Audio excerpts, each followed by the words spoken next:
Pasteur est né en 1822 à Dole, dans le Jura, qui est la région bordant la frontière suisse.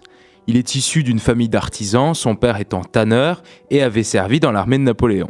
Il va suivre un cursus scolaire classique, mais il va essuyer divers échecs dans les concours. On notera que Pasteur va se faire remarquer au cours de sa jeunesse pour ses talents de peintre. À une vingtaine d'années, il va aller à Paris et rentrer dans l'école normale supérieure en 1843.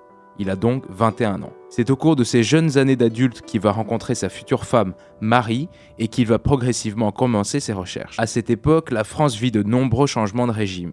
La monarchie va définitivement s'effondrer en 1848 et laisser place à la Deuxième République qui laissera place au Second Empire. C'est l'époque de Lamartine, Napoléon III, etc. Autant dire une époque très mouvementée à tous les niveaux.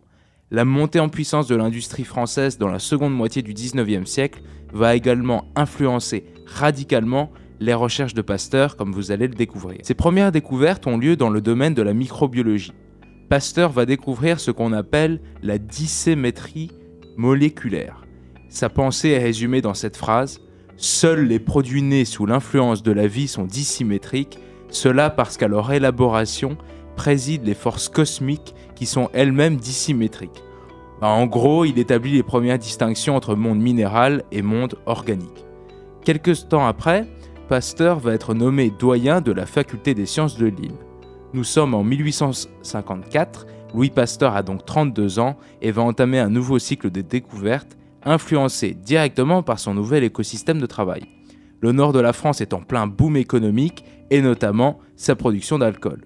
Vu qu'on est dans le nord, on utilise de l'alcool de betterave évidemment, il n'y a pas de vigne à Lille. Ceci étant dit, Pasteur va être sollicité par les distillateurs pour comprendre les irrégularités dans la production d'alcool. Il va s'intéresser au phénomène de la fermentation. Il va découvrir qu'elle est un phénomène dû à un organisme vivant, le ferment. C'est ainsi qu'il va progressivement poser les bases de la microbiologie. De chimiste, il allait devenir biologiste. C'est en effet Pasteur qui va préconiser la technique de l'asepsie, provoquant des progrès énormes en chirurgie et en médecine dans les années 1860. En 1865, il dépose le brevet de la pasteurisation. La découverte des microbes va opposer Pasteur aux scientifiques soutenant la théorie de la génération spontanée de la vie. Autant dire que ça va lui valoir de nombreux ennemis prêts à le détruire au moindre faux pas. La dernière partie de son œuvre scientifique, Pasteur va la dédier à la médecine. Tout d'abord, un petit retour dans le temps s'impose. Nous sommes à la fin du XVIIIe siècle et le scientifique anglais Jenner va découvrir la vaccination en immunisant ses enfants vis-à-vis de la terrible variole. Ainsi, si on peut dire que Jenner a inventé la vaccination, Pasteur a inventé le vaccin en 1885.